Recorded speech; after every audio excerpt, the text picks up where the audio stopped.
So I have a confession to make before we start this reaction. Hey, it's Romania Black. And I'm going to go ahead and say it. I've decided from episode 27 on that I'm not going to tell y'all where I'm at. I don't want there to be spoilers, and I feel like if I reveal how far ahead I've watched, it's going to be like people that, well, since you've watched this far, you can know. Nah, I'm not gonna tell anybody where I'm at. We're gonna just go episode by episode. So in the comments down below, if you want to talk spoilers, if some of my outrageous, crazy theories are off the wall and you're like, Romania, there's no way that's right, just please spoiler tag it and y'all can talk amongst yourselves. But please spoiler tag so that I don't read it.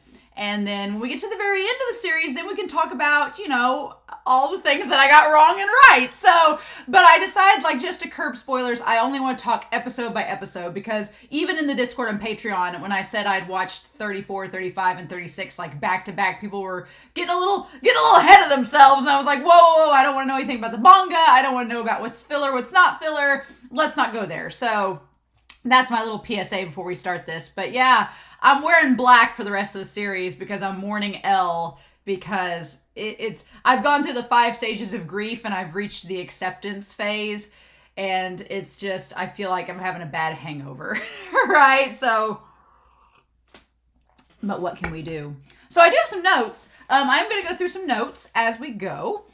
These notes from various episodes, but I've just collected like a whole page of them, so I'm glad I finally have some notes to talk to y'all about with these episodes before we start. But yeah. So to go ahead and start, we have Be Happy. Be Happy talking about how Ryuk had to be attached. This is going back to like episodes 24 and 25. Had to be attached to Misa's notebook because, and it makes a lot of sense. Misa had to make the deal with Ryuk because Rim wasn't going to let it happen. Rim wasn't going to let her have her life twice, right? Rim was going to be like, well, we'll have to find some other way to find Elle. And that ties back to the whole idea that Rim really didn't think Misa was going to continue to be used by Light. Surprise. But yeah, it all makes sense, Light's plan of attaching Misa to Ryuk. That all makes sense because Rim wouldn't have let her do it either way. She would not have wanted her to separate and have her life, which doesn't matter now because Misa got all of Rim's life, right? So should be fine. Lyndon Price. It's really cool that Lyndon brought this up with episode 24 because my brother and I had actually been talking. I lamented to my brother that Elle was gone, and he was like, what do you think was going to happen? And I was like, shut up. You know, we had this like a sibling mourning session. But talking with him kind of goes along with what Lyndon Price was saying in their comment, and that, yeah, if you look at this series, episodes 1 through 24, and I would say episodes 1 through 25 are a series in themselves, right? And then you have 26 to 37, which is like an extra cour. So if you split it into 3 cours, you had episodes 1 through 12, which essentially episode 12 ended with Misa coming together with Light and deciding they'd be the Kira and second Kira, that whole deal. And Elle learned about the Shinigami in episode 12, which is weird because then he gets it confirmed 12 episodes later. So it's like, okay. But then episodes 24 and 25 mark technically the end of a series.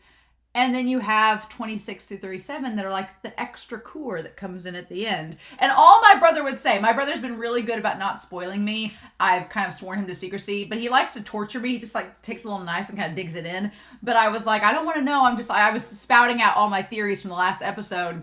And he goes, do you know that Family Guy episode where Brian's brain, it like cuts it and the brain's like, we're just getting started. He's like, that's this point. And I was like, oh. And that's all he would say. I was like, no more. And he was like, I'm not saying anymore. So yeah, color me intrigued, right? But I thought that was a really cool comment. And then Alexander Q talks about how Elle is so close to figuring it out. Got so close countless times, again and again.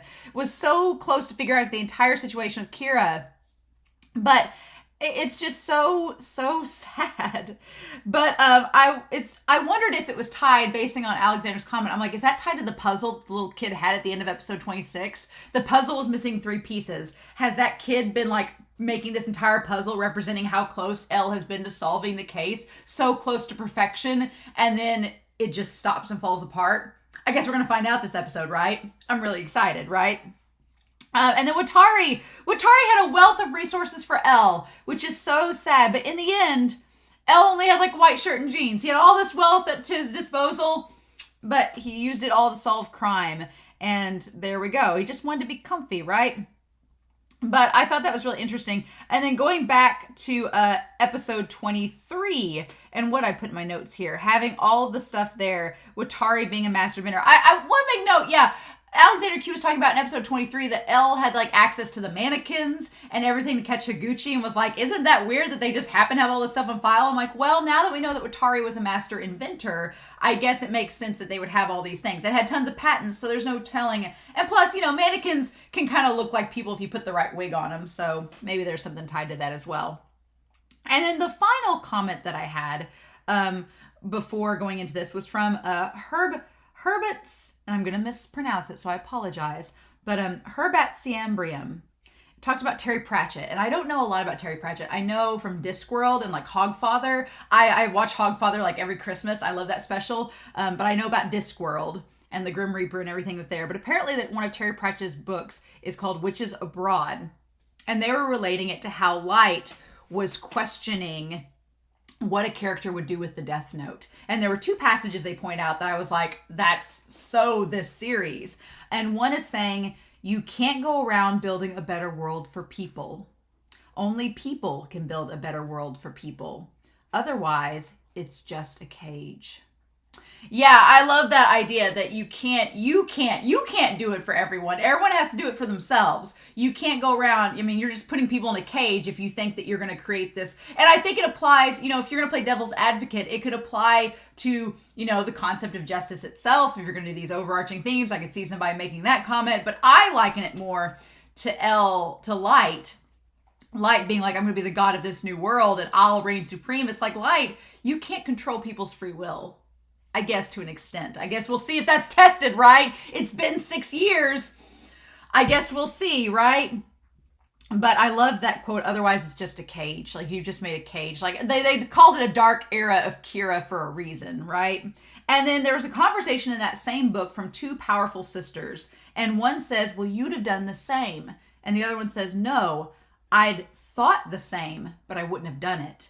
Well, what does that make? Well, what difference does that make deep down? You mean you don't know?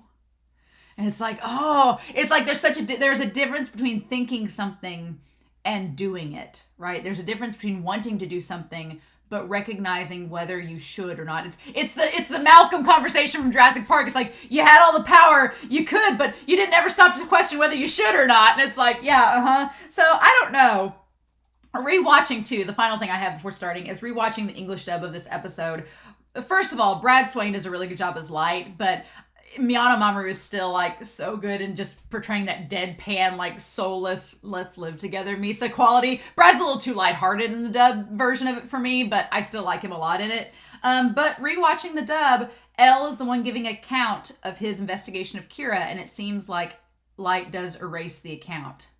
So that's sad. So yeah, Light has pretty much erased all evidence that Elle could have possibly died because he's posing as Elle now. So, and the only ones that know that Elle is dead outside of the police force and Light, outside the task force and Light, is these two kids and Roger. So I'm so fascinated to know about Roger and the two kids. I've been so curious. I've been like, I want to know. So that's what we're going to do. We're going to find out. And, I've accepted Elle's death. I'm not happy about it. I'm not happy with Light. This perfect world better be going great for you, Light, because you've cost us a lot to get there. Now I want to meet these two kids and see if this is actually present time, if the transmission's sent 6 years later, or if it's sent 6 years prior, and what's been happening in between. I want to know. So let's find out. But we are going to watch Death Note episode 27. And this is the episode right before this is turning into the final arc after this. So we'll see what happens here in 3, 2, 1, and let's go.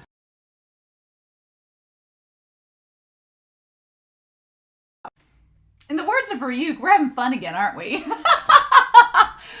Interesting! So interesting! So, Light, honey, you just made Elle do mitosis. Just split into two. To M and N. To Mello and Near. I'm so curious. So apparently they were from the exact same orphanage as Elle. But there's something going on. Again, I'm looking back at the OP. I've like skipped the OP. But I'm looking back there, and there are 2 roses there by the Death Notes. Now I'm like, well, could the 2 roses be Mello and Near? What is the deal? So we have over here, I'm going to put over here, we have L. We have L, we don't still know what his name is, but I have a feeling we're going to find out at some point, right? Because we have 2 people that know him. We have L, M, and N. And M stands for Mello, and N stands for Near. Very curious. The curious thing about that is, like I said, you know, in the ED there, that Mello is not mellow. He is extremely emotional, right?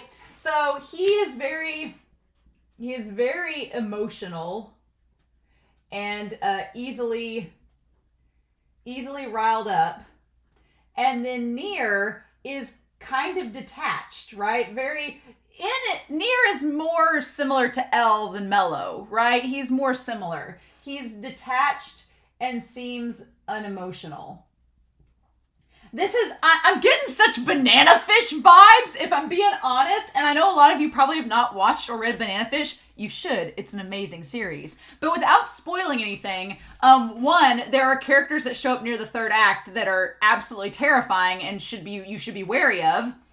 I'm getting those vibes with Mello and Near for reasons. But also, it deals with a plot point where they have to go to LA and things go bad in LA. So, I'm not getting good vibes about it. As soon as this episode was called Abduction, and as soon as we got introduced to the idea that Mello left the orphanage and went off on his own, and then we saw an adult Seiyu, I'll be honest, what I thought was going to happen was that Seiyu was going to meet Mello, and Mello was going to like be her boyfriend to get close to Light and all of them, which could still very well happen, right? It could still very well happen if she's not seen Mello. She could just see his men.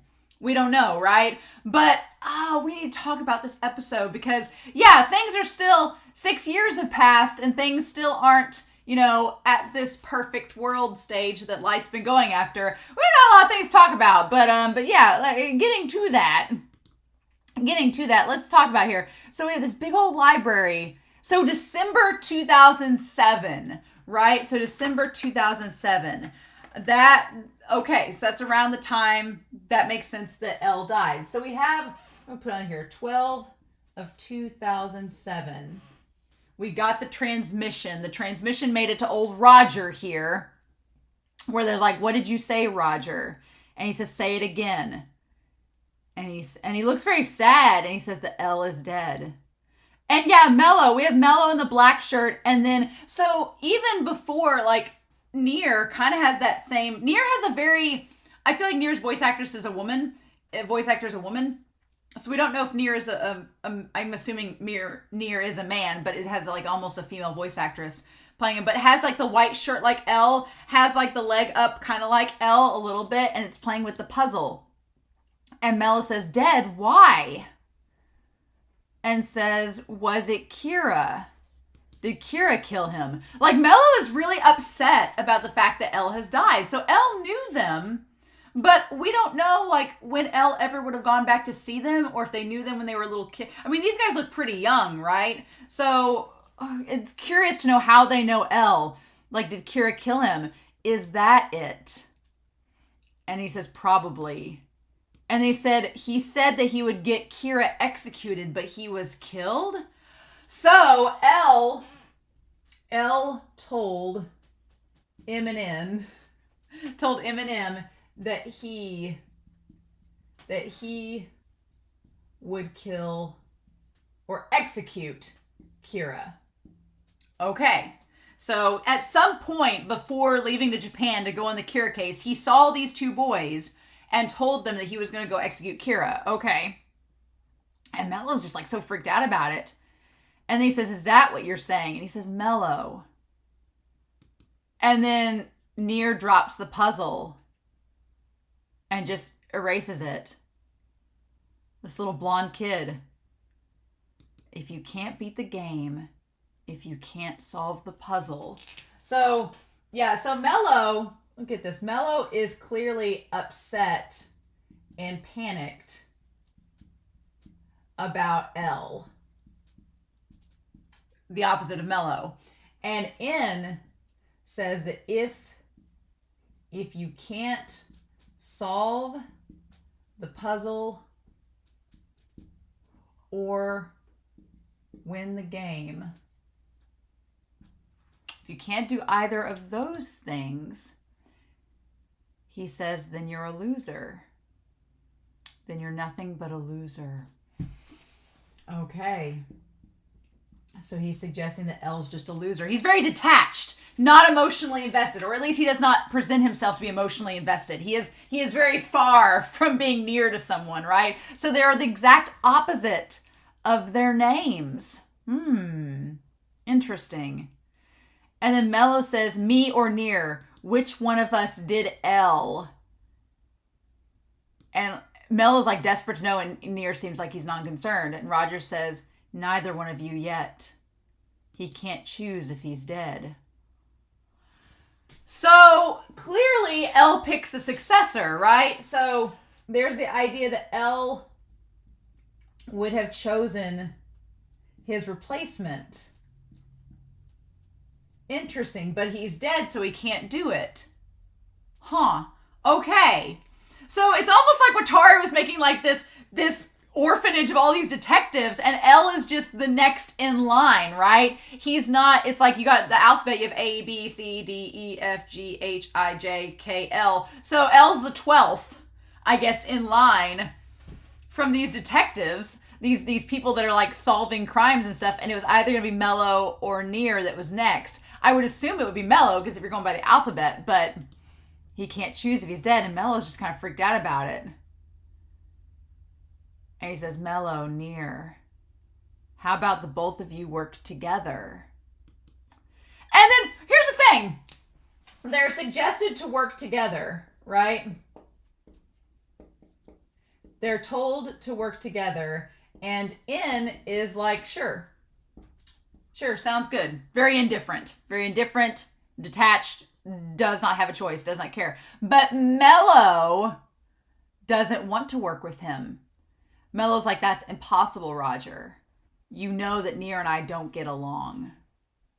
We've always competed against each other. So M is like, no, we're too competitive. Okay. This could go a lot of different ways. It's so fascinating. And he's like, always. We've always competed against one another. That's crazy. And then Roger's just like, well, what do I do with you? And he keeps putting the puzzle back. And it's just silence. And the window has the cross in it. Like, there's a focus on the cross in the window. There's some supernatural shit going on in this show with this orphanage, with these kids. Something's going on. And I don't want to know yet, but it's going to come out in the woodwork and it's going to be like a moment, I'm sure. But something's up. Like, why would you focus on that window like that? Like, come on. So there's something there. And then Mello says, it's fine, Roger. Near should succeed L. Unlike me, Near will solve this unemotionally like a puzzle. So that's interesting. So Near is established that he's unemotional and he treats things like a puzzle to solve. Whereas the thing about Mello is he knows people's emotions and how to play them. So here's the thing. The one thing that Light does not want to happen in this situation is he does not want these two to meet and work together. That seems like a recipe for disaster for Light, because these two working together, they both have, but the only thing I think that's going to be to Light's benefit in all of this is that these two, we'll talk about it, these two competing against one another. That Mello is very emotional and wants to compete against Near and doesn't want to admit defeat, and Near's just kind of like, whatevs. Which, it's all going to come down to Mello in this. Mello's going to be the one to decide, do we work together or not? Because Near didn't seem to care. Near was like, I don't care if we work together. Sure, if it solves the puzzle, whatever. But Mello, it's going to come down to Mello. So Light's going to need to get rid of Mello in order for this all to work. But I don't know. But it's like, I don't know. The thing about this is, just going by what we know so far in this one episode, the thing about L, the thing that got L in the end, was that he did get attached to Light. He did. whether he wanted to admit it or not, when he said he wanted Light to be Kira, he got too emotionally compromised. He got attached, and that was his downfall. He got too attached to Light, right? And I don't think that's going to be the case with Near or Mello. I'm going to do Banana Fish spoilers here for a real quick second, but the thing that always got me about Golzine and Banana Fish is that you knew he was never going to kill Ash because he always said he was going to. He was like, oh, I'm going to get Ash, I'm going to get him. But he never went through with it because he was too attached to Ash. He was too emotionally involved. So when the character like Fox comes in the third act, Fox has no emotional attachment to Ash at all. So you get kind of scared as the audience because you're like, oh shit, he could really kill Ash because he doesn't give a shit about him. Doesn't care about his family, doesn't care about any of that. So, end of Banana Fish spoilers. But my point is, I feel like Near and Mello, they have no connection to Daddy Yagami or any of them. Like L conceded several times that he kind of was being considerate to Aizawa, being considerate to Matsuda, being considerate to Daddy Yagami. Like, he forged these bonds with these policemen that it kind of compromised a few things for L in the long run. When you go back and think about it, like, he was very considerate. I don't see Near being considerate. Near is maybe a little bit more closer to L, but Mello is not considerate. Mello's like, no, he's involved with like all these gangs and stuff. Doesn't give a shit. So, for Light's sake, that's not good because these guys don't care what they do to Seiyu. They don't care what they do to Daddy Yagami. Don't care. They just want to solve the case. They want to bring Kira down, solve the case. And I'm guessing Mello wants revenge for L's death. And Near just wants to solve the case. Because he says after this, Mello's like, he'll solve it unemotionally like a puzzle. And Near solves the puzzle.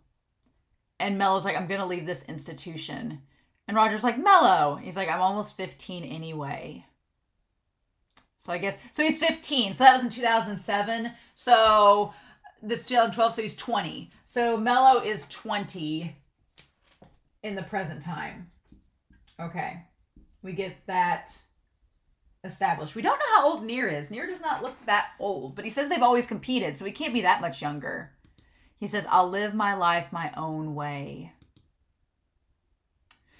And Mello and Near just looking there. And there's like a little gleam in Near's eyes a little bit where Mello says he's going to live his own life.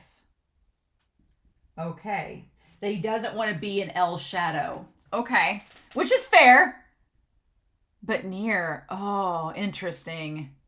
Interesting!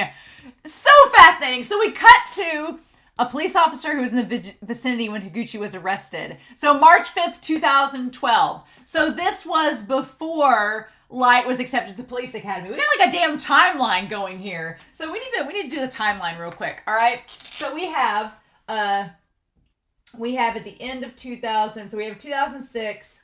In 2006, Light gets the Death Note, right? And then almost a year later, L dies, and N and M appear. All right. So then we cut to March of 2012, 5 years later, where they're talking about a police officer who was in the vicinity where Higuchi was arrested. And he's like, I heard that if you write the name of someone you know in the notebook, that person will die. And he's sitting in the chair, Near sitting in the chair exactly like L. It's kind of freaky. Like, obviously, you can't replace L, right? That's why I'm glad that they didn't take the name L. They have different names. They're M and N. So they're Near and Mello. So they're not the same as L. They're quite different. But N seems very similar to L. And even down to wearing, and I wonder if N, even though he seems detached, if he kind of maybe respected L a lot because he wears the white shirt and has the jeans exactly the same. Now, I said in the last episode that shot where Light's face is in the ground and we see somebody crouched down beside him, but we don't see the face. It could be Near. It might not be L. It could be Near that's facing him, right? So I feel like Mello would not give Light a hard time intellectually. That's where Near is going to come in. So basically, Near is with the US FBI and says that they found out about the Death Note. Yeah, so they found out that an officer near Higuchi here heard that. Yeah, that whole episode 24 business, all the shit that went down in that, yeah, it would be very easy for an officer to have heard what was going on with the Shinigami, with everything. Like you can hear stuff during that. So that part doesn't surprise me. It's interesting. It's interesting the Japanese police thought that it was all covert. I'm like, there's tons of police around that night. Like, you thought you hid all that information? And he says, are you saying that's what the Notebook of Death is? He says, yes, the Japanese police should have it now. Already knows, has already figured it out. And they're like, a young man named Near presents evidence on the Kira case. A young man named Near. So he has all the evidence on Kira. And it looks like they're on like little laser discs. Okay. Oh my God. Near is interesting, which he's gathered by himself over the last 3 years. Okay. So over the last 3 years. So we're going to backtrack. So L died in 2007. In 2009, Near started to gather intel. Okay. And then now we're back to the present. So yeah. So something happened over 2 years. I'm assuming that Roger, who's the new Watari, Roger got him caught up on everything. And so he went to investigate all this and start investigating the Kira case. Okay. He meets with the president accompanied by the director of the FBI. Okay. The president, Mr. President, the current L is one that the Japanese police have created to avoid confusion. Yeah, and he's just sitting there. He has his one leg propped up, which is sort of like, but he does this thing where he twirls his hair. He does this thing where he twirls his hair instead. He's not eating sweets like L. He's twirling his hair. And he likes to mess with puzzles. So that's interesting. But yeah, he's just twirling that little twirl. So he's already figured it out. He's like, L is dead. I'm like, who is he? Director Mason, who is he?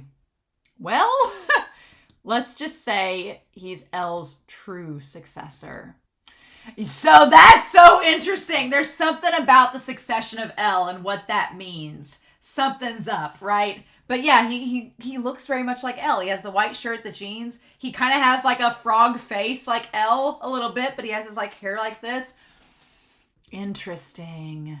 So interesting. And so the U.S., all right, says the U.S. creates their own investigation team independent of L to go after Kira. So yeah, so just makes sense. U.S. going rogue. What? So yeah, we have the U.S.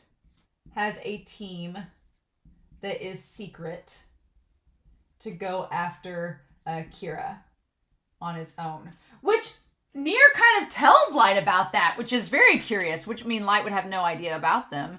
So the SPK, Special Provision for Kira. Oh my God. So the SPK, I like that. Special Provision for Kira. Their whole they have their own task force, essentially. And there's a bunch of guys there. There's a woman there. And then there's composed of hand-picked FBI and CIA agents along with Near. Oh my gosh. And yeah, he's just, he has like, his eyes have that same like distant look that L's did. It's so kind of bizarre. And then he just like has the thing with his hair. Watari, are you typecasting the orphans that you pick for this orphanage? Abduction. Okay. So we go back to Light's house, like not his apartment, but to his actual home, to Light's home, where everybody's in there. Ryuk's like just hanging out, you know. It's impossible to censor the internet. And the Kira case has slowed to a dead end lately. So yeah, after 6 years, after so many years. Now that was in March of 2012. So we're assuming that because they said in April, they said in April of 2012, Light was on the MPA, and then that summer, the Kira cases increased. So we're not exactly sure right now if Light has made it. I need to watch this episode again and pay attention to see if Light's actually on the police force now, if we're in April or summer of 2012, or if we're still back in March of 2012. But apparently, the Kira case has slowed. Gee, I can't imagine why. I can't imagine why. And they're worried about the internet and censoring. right? All the info about Kira getting out, right? And Ryuk's just watching like, as long as I get my apples, I'm fine. And I'm glad Daddy Yagami doesn't look that much older.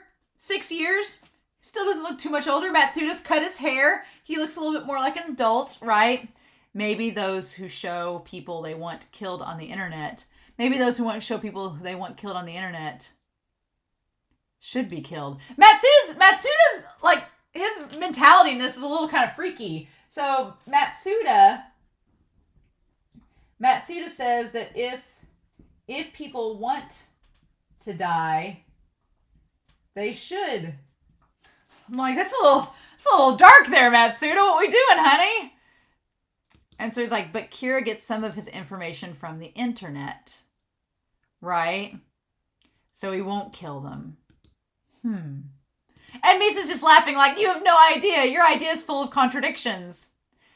He's like, if only people wouldn't do bad things. Well, yeah, if only people wouldn't do bad things. That's the pipe dream, right? That's the pipe dream. Yeah. And Elle's like, or rather, the world's become a good place for the innocent.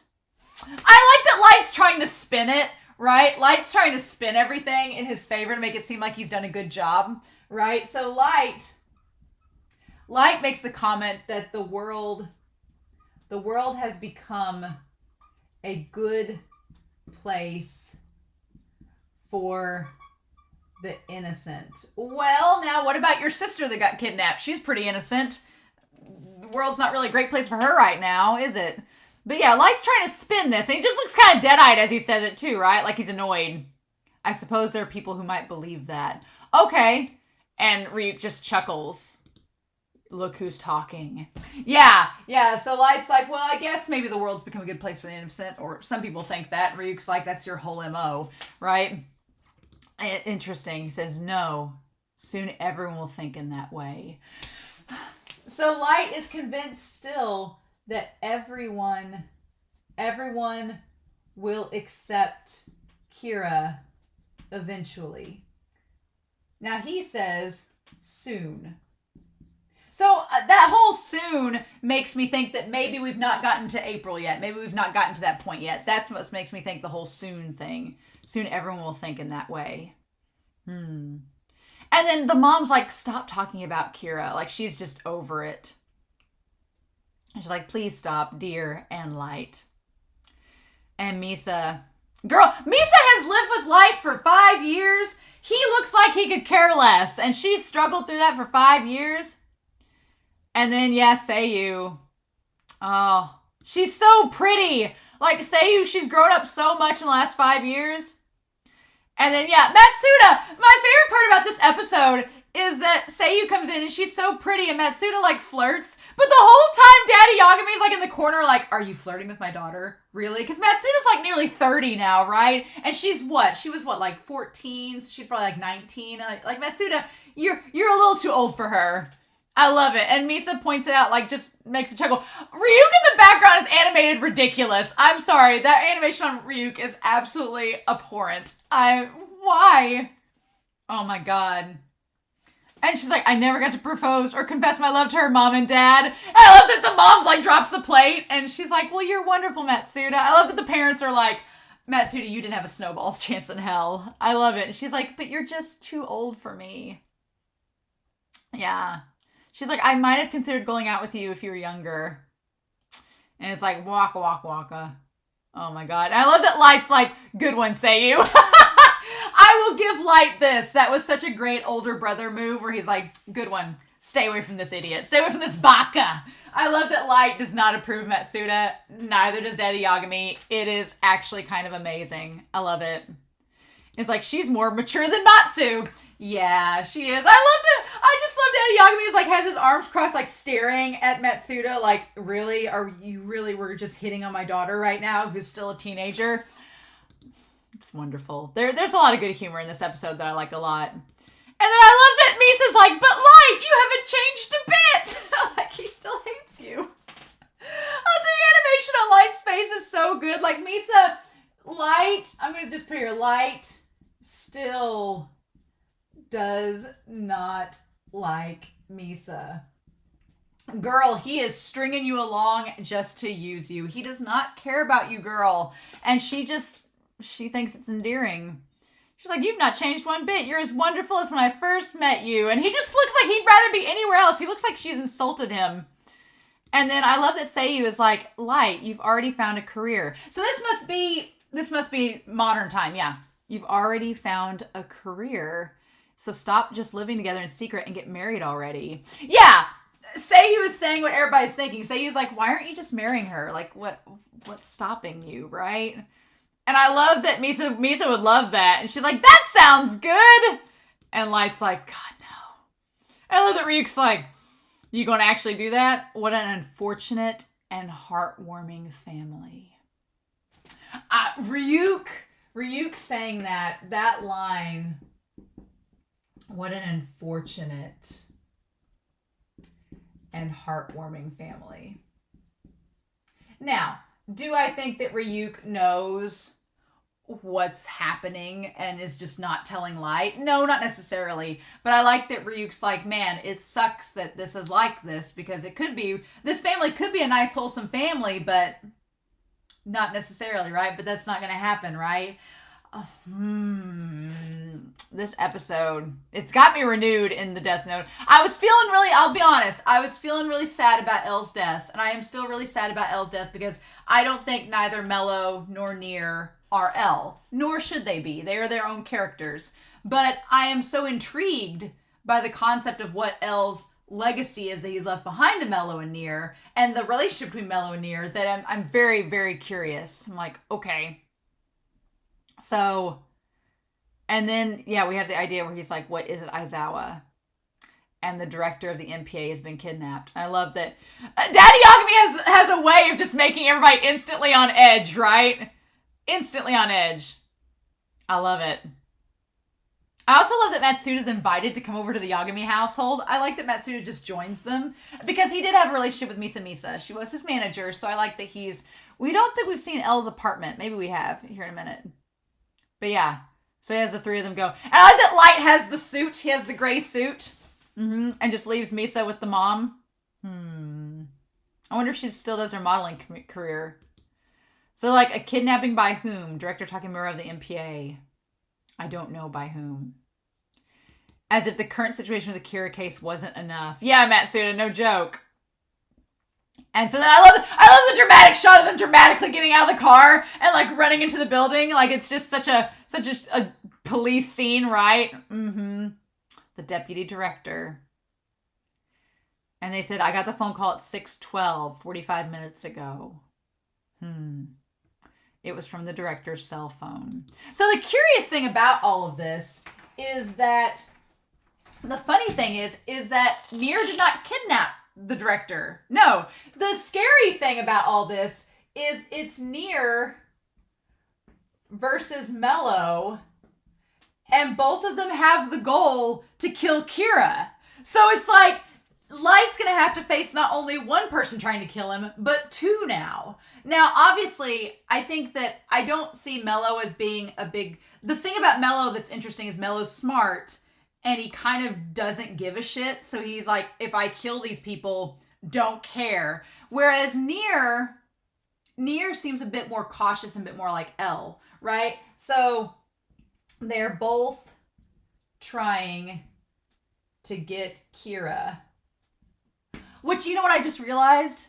Kira is K. So it's KLMN. It's still in the alphabet. You have K, and then you have L, and then you have M and N.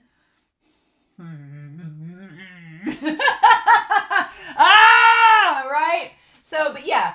So let's look at Mello's tactics. Mello and Nier. Nier has formed the FBI CIA group that's called the SPK. And Mello seems to have a gang of criminals, I'm going to guess. We're going to see here in a little bit. But they kidnapped the MPA director. It was them that kidnapped him. Okay. It was from his cell phone, so they have his cell phone. Did the kidnappers make any demands? I love Aizawa has the chin strap. Like, it's just... Matsuda looks a little bit older, but he was pretty young when the series started. So him and Light, Matsuda and Light don't look too much older. Daddy Yagami was already older, so he just looks about the same. Aizawa is the one that you can clearly tell has aged, because he just looks... He was at that, that right age where, like, 5 years makes a difference. He was right there on the cusp of that, so you can tell. And he says that they want the notebook of murder to trade for it. Uh-huh.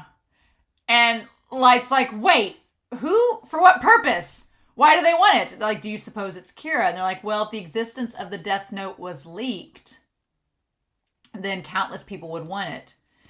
And I like that Light looks very angry at his dad. He's like, how much does the director know? Like, did anybody say anything? We tried to keep the knowledge of the notebook within our group.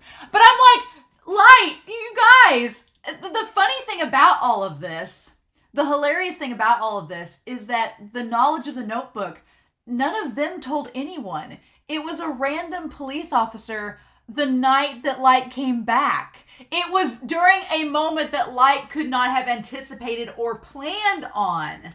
Ah, that's curious. So Nier gained knowledge. He gained knowledge of the Death Note from an officer on the scene. That's such like a fun irony, because Light, from episodes 24 to 25, Light seemed like he was in complete control of the situation down to the T. Like, he had everything planned out perfectly. And this one little slip up, the fact that, and it happened before Light got his memories back. So this is when he was still in Boy Scout mode, that when Higuchi crashed, because Light predicted that Higuchi was going to get caught. He predicted that whoever got the notebook from Rim was going to get caught by him and L, because he's like, well, me and L are just that good. We're going to catch him, of course. But what he could not have predicted would be the essence of human nature. That Higuchi would take the car, that he would crash, that the notebook would get picked up by his father. He couldn't have predicted any of that. But also that they were talking about it out loud. And L, who was like, well, who cares who finds out about the notebook amongst the circle? We're trying to all catch Kira. That information got leaked, and Light doesn't know that. He doesn't know there was someone else on the scene that's not part of their group that knew about the notebook. So that knowledge got out to Nier, and chances are, if Nier got a hold of that info, then so could Mello, right? Because I feel like they're very similar in intelligence. Mello's just way more emotional.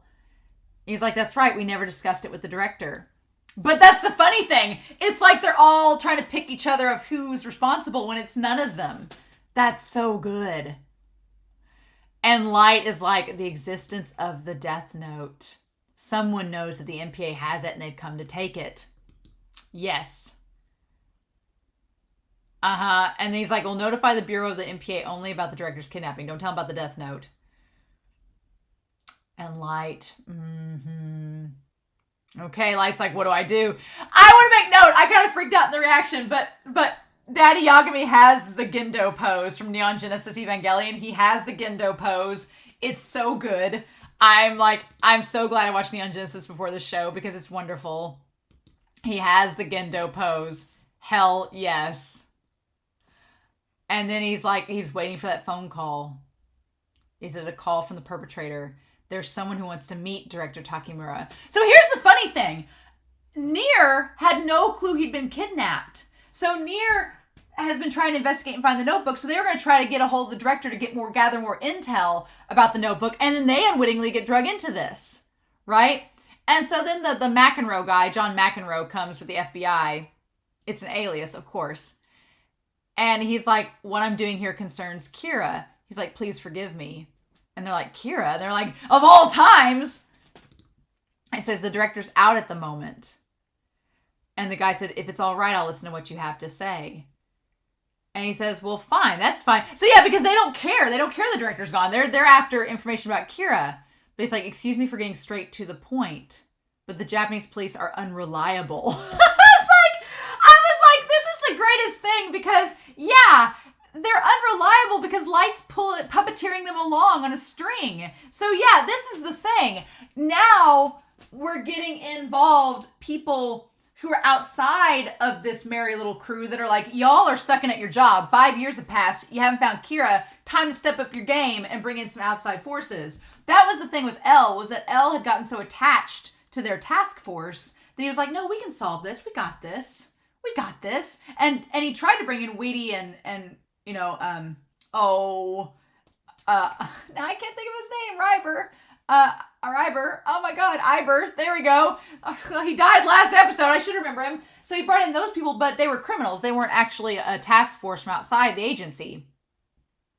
He's like, in order to solve the Kira case, we want you to hand over the notebook to our country. So they know about the notebook and they're revealing their hand. So they reveal that to the chief, that they know about the notebook. But Mello and them, they know about the notebook too. So you have two groups that Daddy Yagami and them think are together, but are not together, and are confusing the two. Oh my God, it's great. And he's like, so it was the FBI. And I love that. You see the animation where the McEnroe guy's like, what? Like, what are you doing? And Daddy Yagami's like, where have you taken the director? And he gets super emotional. And he's like, what are you talking about? Don't act like you don't know. This is a brazen criminal offense. What would we gain by hiding the director of Japan's MPA? And so the SPK team's like, what the hell's going on? And Nier's just like, okay. So this is a development. Then how do you know about the notebook? What's going on? And he says, it seems like the director of the MPA has been kidnapped by someone. Someone who wants the notebook. So I'm wondering if Nier knows that it's Mello. If Nier understands that it's Mello. And they have like the same computers and everything too. And he just has like, he has the one leg up and he's just sitting there twirling. He looks like Elle. Nier looks a lot like Elle. He looked like him back in the orphanage, but he looks a lot like him now. Only he has the white hair. Oof. He's like, Commander Rester. He's like, suggest to him that we'd like to help rescue the director. And apprehend the perpetrator. We'll take the notebook when we have the chance. Okay.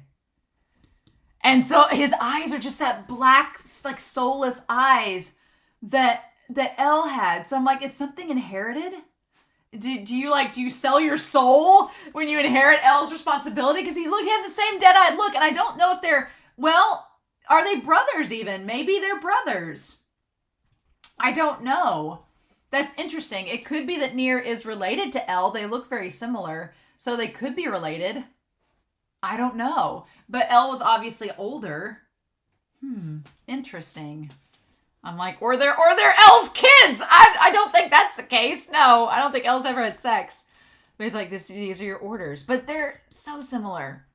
If you were to tell me that Nier, now Mello, I don't believe is a brother. Not at all. I don't think Mello's biologically related. But if you told me that Nier was, he kind of looks like Elle. But I feel like, do they get like possessed? I don't know. But then we go down to the cellar. And the red boots with the big flamboyant. I thought, honestly, I didn't know we were going down to where the director was held. I thought it was Misa coming down the hall. Oh my God. Like Mello. Oh my God. If Mello is like the Misa to Nier's light. But there's also like a connection with Elle too. Like they're both competitive. Because when they said they always competed against one another, I was thinking, well, it's Elle and Light. Because Light and Elle were always competing against one another. So that's kind of like how Mello and Nier are. But Mello's a lot like Misa, where he's super emotional, does things, doesn't care. The only difference is that Misa was super emotional and doing things on Light's behalf. Mello's not doing anything on anybody's behalf, except maybe to try to outdo Nier. This is like the most insane dynamic, and I'm kind of all about it because it's mixing Misa, Elle, Light, and all those dynamics into these two.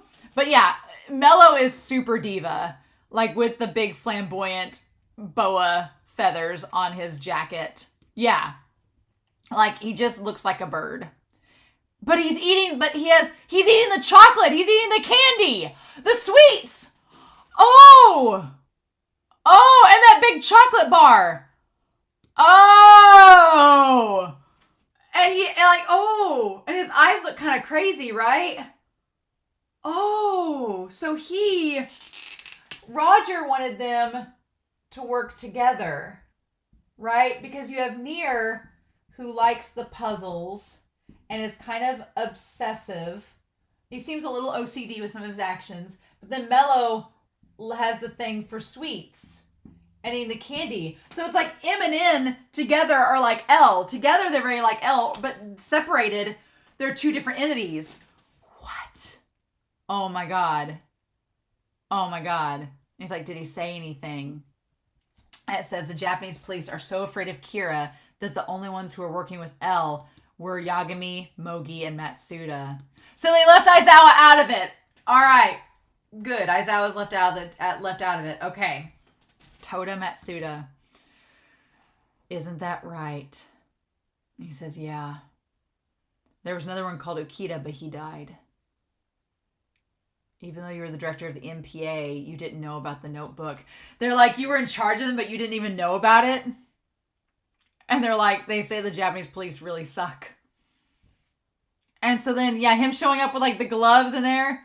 The highest ranking of the three is Yagami, who was the chief detective of the task force, right? Mm-hmm. Oh, it's just his face where he's like biting off the chocolate like, mm-hmm. Oh my God. And then he has the thing with does the thing with the arm, like raising it up like he's thinking of something.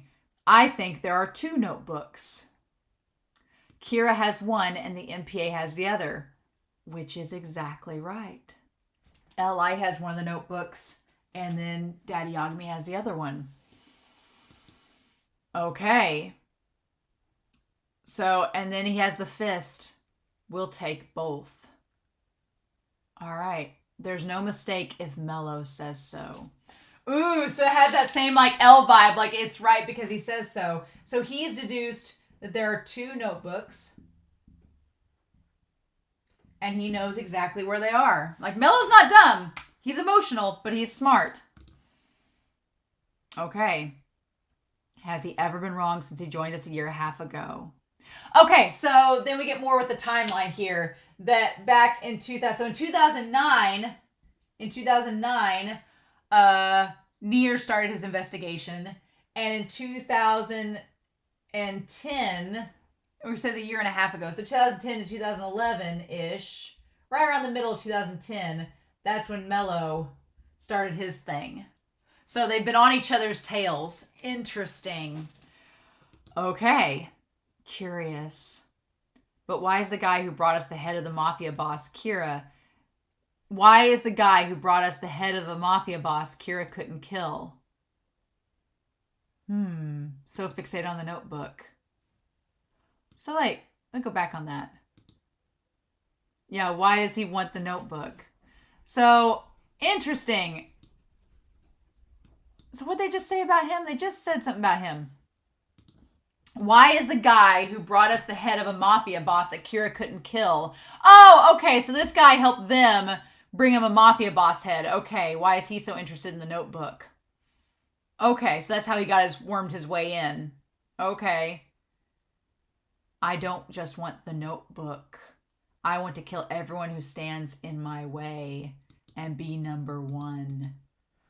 Oh, shit. Well, that's a little bit different than L, right? So it seems like, so Mello just wants to be number one, like Light, and says he'll kill anyone that stands in his way, like Light, and Nier seems more focused on the justice angle of it.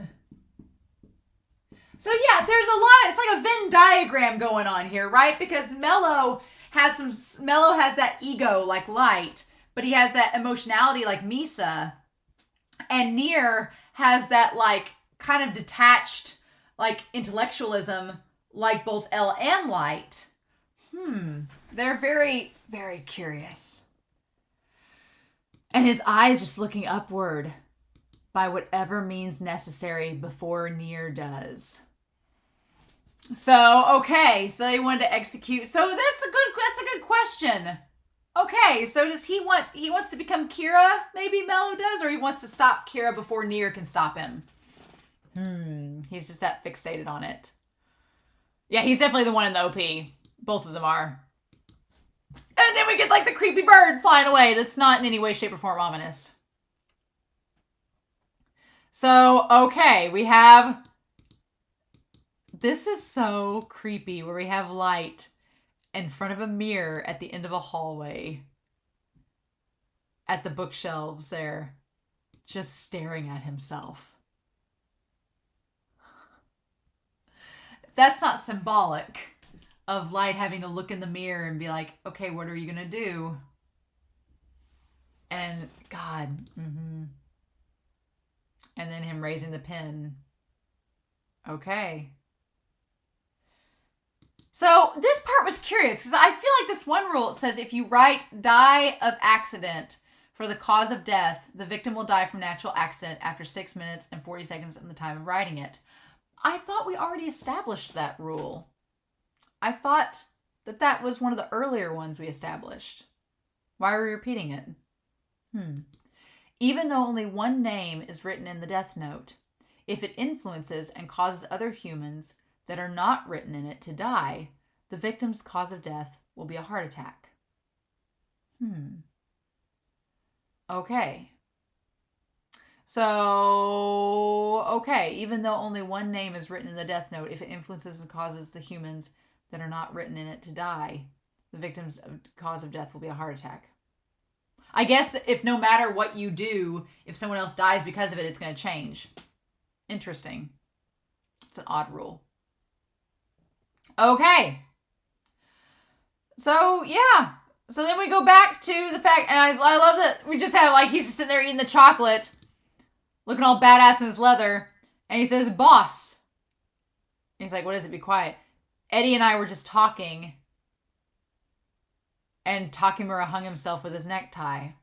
I want to make note that Mello has like a necklace on. He has a shirt that looks like what Ritsuko Akagi would wear in Neon Genesis, and he has like the belt with the cross like Ryuk with the skinny jeans, like, and the gloves. Like, what the hell? He just looks. He has even the collar kind of has like a Ryuk vibe to it. What?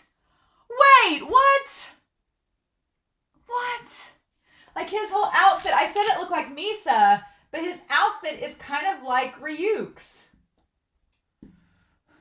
What is going on? Oh no, what is happening? This is so weird. Maybe it's just the fashion. It's just the fashion of the time. Where he's like, no, that's fine. If Kira is responsible for this, then he can't touch us since he doesn't know our names or faces. That's why he went after Takemura. Which means Kira is someone who knows about this kidnapping. Oh, and his eyes are so weird. Oh. Ah. And he kind of looks like L there too. Oh, he's like, what are we going to do, Mello? Kidnap Yagami's daughter, Seiyu, next. I mean, that makes sense, right? It makes sense to kidnap her next because if they're going to try to out somebody in the police force, they're like, Kira is among, he's already figured out in like 2 steps. In 2 steps. They figured out that Kira is among the police force. They're like, Kira knows about the kidnapping. That's why he killed them. So naturally, it has to be somebody in the police force. So let's start at the top. Let's start with Daddy Yagami. Let's just kidnap his daughter and see what happens. Again, they have no connection to any of these characters, so they don't care who they hurt. Especially Mello. Mello's like, I'll kill anybody that stands in my way. Light, you maybe should not have killed L. Maybe you should have just strung L along endlessly instead of killing him. Could have done that. There are still no clues about the director or the kidnappers. So this must be... Okay, let me go back. So is this... I'm assuming then that this is Light's apartment. Okay, so there's apartment there, and they have like the computer and everything, the setup with the couches where they said it was going to be HQ, so it is. All right. Aside from that, they haven't said anything since they kidnapped him. Okay. There's no mistake that the real name, okay, of the FBI agent who calls himself John McEnroe is Larry Connors. Okay. And they say Raleigh Connors there, which I think is just like a thing. He's like, oh, thank goodness. He's a real agent. The director of the FBI also said that he would help us to rescue Director Takemura. I think we can trust him. And Light said the director should be dead by now. Why don't they say anything? So that's the thing. Light's trying to figure out, he's like, why haven't the FBI contacted us if they know that the director's dead? Because Near and them don't have the director. It's Mello, and Mello's already figured out and is making his move. So I'm like, Light, if you had just let Elle live, you could have probably strung Elle along, maybe long enough to keep him at bay. I don't know. We can't guess now, can we? Because it's too late. And now you've given these guys time to like have fuel to the fire. Like, would they give up the deal just because he died? I didn't think we were dealing with such weaklings. No, I don't think you're dealing with weaklings at all. Like, you were underestimating both of these individuals. He's like, Dad, no, everyone here should be careful. The director may not know about the notebook, but he knows who is working with Elle. Yeah, which is what he's already told them. Yes, so Lights at least knows that much. If that gets out, there's a chance. And then, so meanwhile, they'll come after us. And then Misa shows up. I love that Daddy Yagami in this moment goes, ugh. So indecent. So indecent. Yeah, and then Misa is old enough that this can be shown without seeming, you know, an underage minor. She's like, I'll be a good girl tonight and go to sleep alone, okay? Like, Misa, girl. And all of them are like, Light, you're such a lucky man. And all Light says is, yeah, good night. I'm sorry, but anybody in this show, especially at this point, anybody in this series that tells me that Light is a normal heterosexual man is lying to themselves, and they just need to stop. There is no way, shape, or form that Light is straight. It's not possible. He's not heterosexual. Y'all just need to let it go. He is either asexual or gay. It's like, there's no way. The comparison, he's like, yeah, good night. Yeah, no. He never liked Misa to begin with. He still doesn't like her. I'm like, at least we have that. She's like, okay, good night. Then I'll stay. I like that Ryuk's like, then I'll stay here. I like that Ryuk's like, I'll be a gentleman and stay up here. I won't follow you, Misa. Look at you, Ryuk. He says, we're not, and that's when Light realizes we're not the only ones in danger. He's like, our families. He's like, if they've connected that the notebook is with the police, they're going to start coming after us. And lo and behold, that's when the phone rings. It's like Mello and Near are like one step ahead of Light, which is very unusual for Light because he's not used to having that happen. And of course, Daddy Yagami's like goes into overdrive mode and they're getting ready to trace it. Okay. And he says, this is Yagami. Mr. Deputy Director, about the trade of the notebook. It's canceled. Takamura is dead. And Light's like, okay. It's only canceled with respect to the director. I love that he's getting that dig in, right? Because he knows that Kira's among them. We'll now trade the notebook for Sayu Yagami. And Light's like, wait, what? So yeah, Light, you done goofed. Like, none of them were home. Ah, damn it. Like, I am worried for Sayu. I'm really worried for Sayu. And Daddy Yagami, I'm worried for him too, because that's his daughter. And they've kidnapped her. You're the deputy director of the MPA, so it would be ridiculous for me not to tell you not to alert the police, but I'd like it if you moved on this on your own. I'll kill your daughter if I see the police making too much noise. Just like we killed the director. So he's taking credit for it to let them know that they don't know it's Kira. I'll send you a picture of Takamura's corpse. Take a good long look. Ooh, and I'll contact you tomorrow. Oh my God. And Light's like, they got me. And of course Ryuk's like, meh. Ryuk's like, oh, what's this? They used the death of the director as an opportunity to get Sayu. Yep. And I love that Ryuk's like, Light, things are getting fun again. Are they? Ryuk's like, we're finally having some fun. Somebody's challenging you again. Except, here's the thing. Elle would never have resorted to kidnapping like that, right? Mello is a totally different monster. And that's the thing. Elle always seemed to draw the line where it was going to involve directly like killing people. At the very end, he started to be like, look, we need to test out the notebook. We need to do this. Like, begrudgingly, we need to do these things. Mello doesn't seem to care. He's just like, nah, I'll kill anybody. Let's just roll. Whereas Nier seems like he's trying not to kill anyone. So it's like Nier and Mello are the opposite, are just like Elle split in half, right? Oh. And they're like, sir, why would they go this far? Well, because they want the notebook. And then he calls home and his wife doesn't even know. She's like, oh, I don't know if she's home or not. Oh. Oh, and poor Daddy Yagami. I feel for I feel for Soichiro. I'm like, oh. He's like, Seiyu. And then Light tries to call her and it says Big Brother and it's left on the side of the road. Yep. I do like that at least Light asks if his dad's okay. Obviously, he's not. And so then Light, curiously enough, reveals some of his hand. Because Light realizes his dad is like in overdrive. And so Light's like, I need to tell part of the plan. Otherwise, my dad might freak out. He says, I think it was the director who killed, I think it was Kira who killed the director, not the kidnappers. And they're like, well, why would you think that? And he's like, oh, well, Kira probably doesn't want the notebook to be passed to criminals. So Light makes he twists this, he spins this in a certain way where he says that Kira probably killed the director to keep the notebook from criminals. Like, oh, he probably did that so that criminals wouldn't get a hold of it. That's probably what he did. So the criminals wouldn't get a hold of it, right? And says that he's acting as an icon of justice.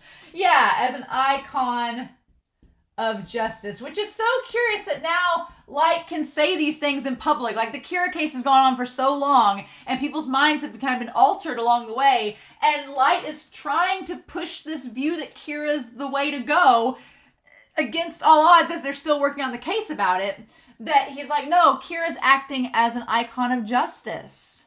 So he doesn't want the notebook to fall into criminal hands. Criminal hands, right?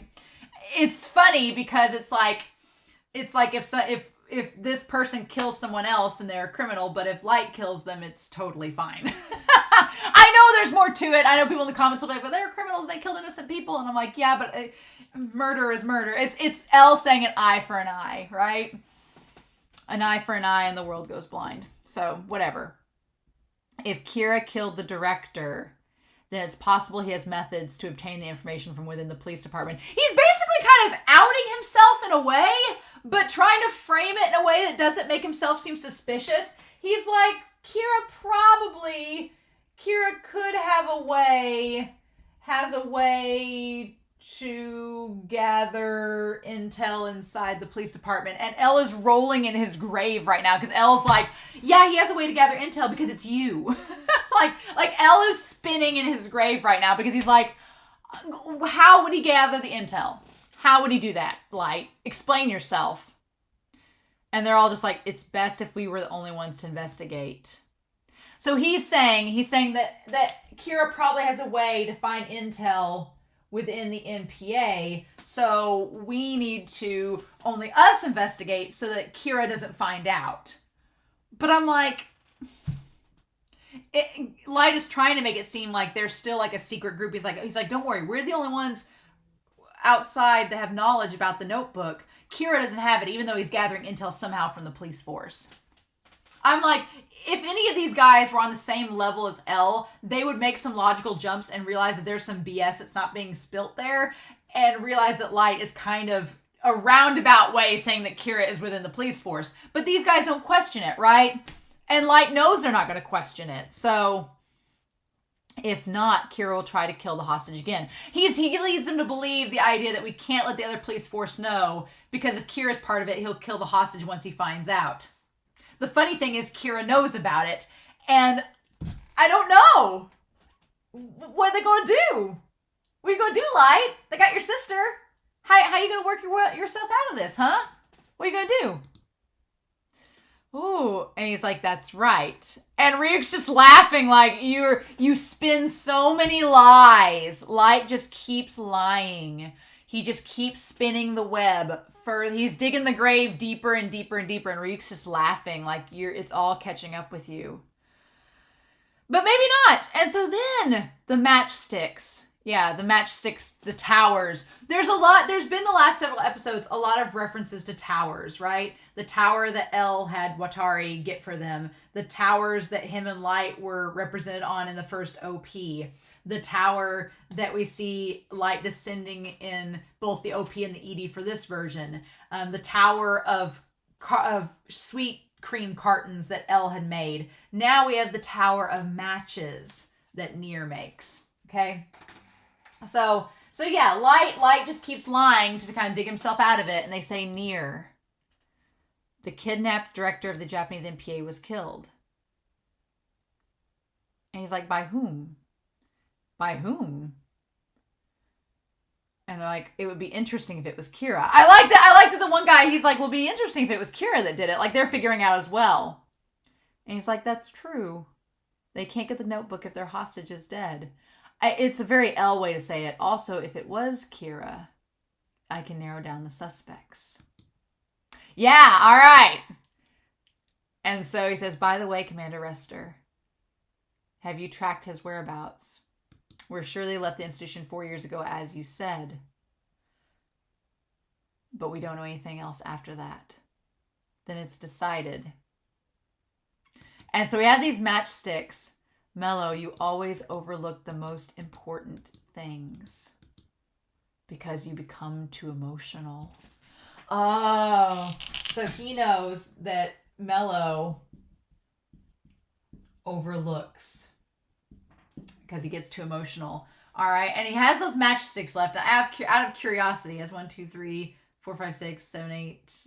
So 1, 2, 3, 4, 5, 6, 7, 8, 9, 10, 11, 12, 13. 13 or 4. Well, he has more than that, so never mind. Or maybe you're not involved in this case at all. But he is. Yeah, but he is. How could you leave your picture at the orphanage? Oh, interesting. Why would you leave the picture? So he makes a note about leaving the picture at the orphanage. I guess part of it is that he's like, why would you leave your picture where Kira could possibly find it and kill you? He's like, are you that bold? Are you gambling that much? Are you that egotistical? He kind of seems a little bit like it, but Nier is like, no, we have to destroy all traces of ourselves so that we can't be tracked. Meanwhile, at 4 a.m., they get a call from LA, so the time zones would check out. Your daughter has finally arrived here. Here? You have a pretty good idea of where this is, don't you? He says, we'll do the exchange here. At any rate, bring the notebook to Los Angeles. By yourself in 2 days. I won't do the exchange unless I make sure my daughter's safe. Yeah, and he's like, and he says, all right, I'll send you a picture. He does not let them hear the daughter. Does not let them hear the daughter. Mello's not going to just do whatever you want to happen. And Light seems a little annoyed by that. But then they send the photo. And it's of her. And so they track down and they find out that the show that she's watching is a recent show. 5th Street in Los Angeles. And the TV show on in the background is definitely being broadcast right now. Okay. And Matsuda's like, well, thank goodness she's alive, supposedly. Thank goodness that's the case. At least she's alive.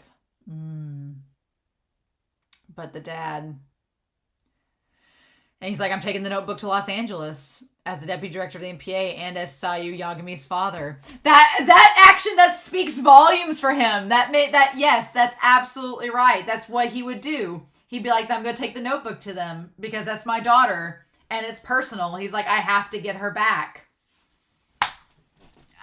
And Light's, of course, like, well, what? No. He's like, I'll make all the decisions and take full responsibility. And then, of course, Light's like, now, Dad, we gotta make a plan first. I'm like, Light, honey. Ooh.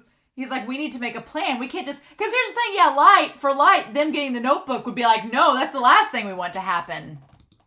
He's like, we have to make a plan first for all this. And they're like, yeah, we just don't.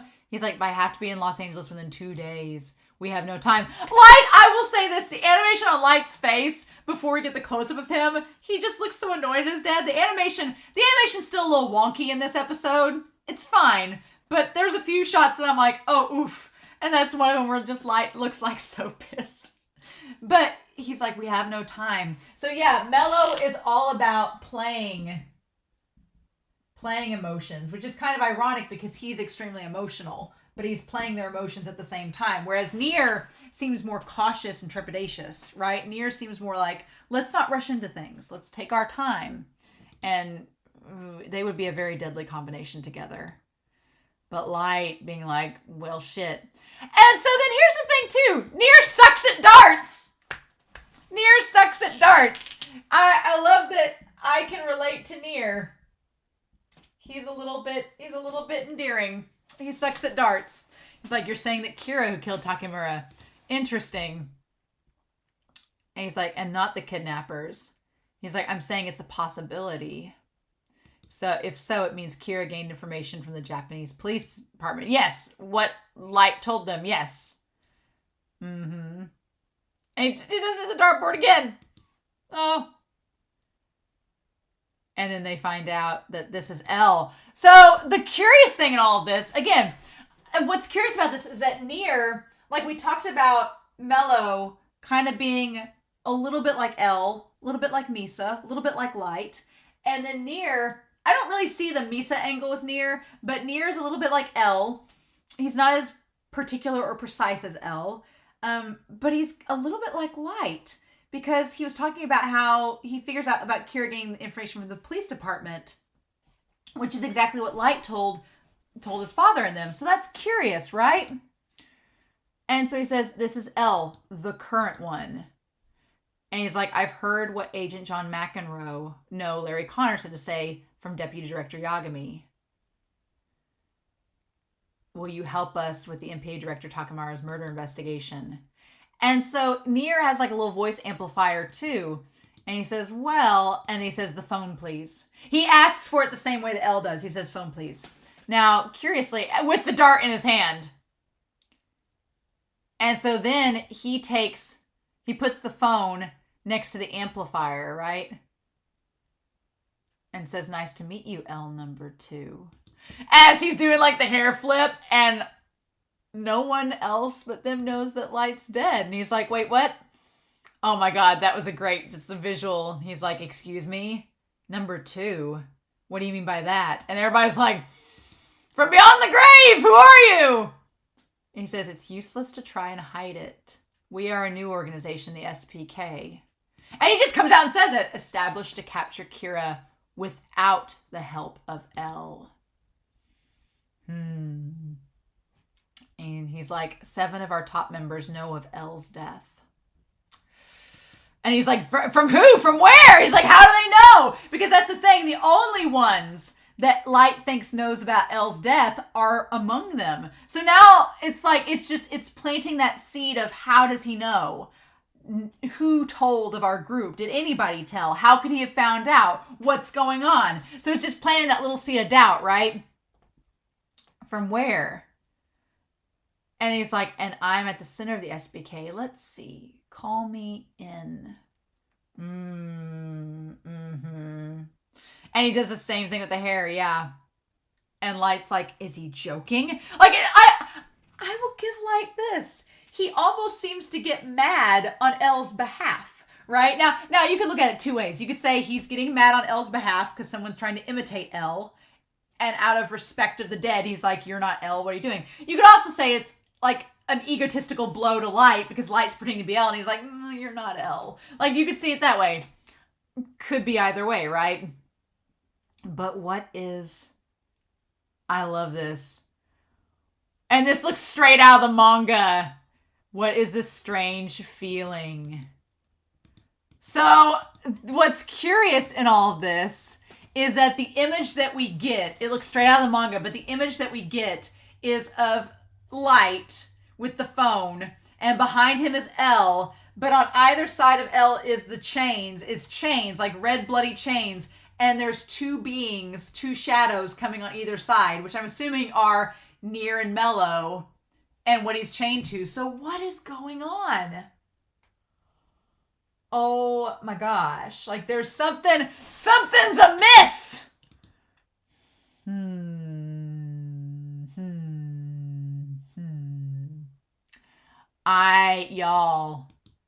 I'm so excited.